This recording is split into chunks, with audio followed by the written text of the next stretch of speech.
I was in Hong Kong from 91 until 2001, and Shenzhen has become a very modern distribution and hub for both sea freight and air freight out of China.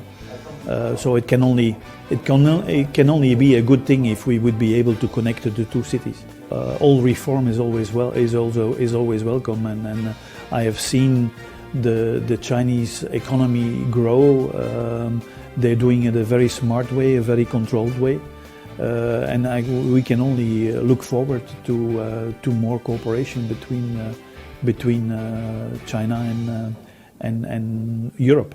And I understand that China is opening up to free enterprise and creative people. That's what we need. We need young people to develop our economy.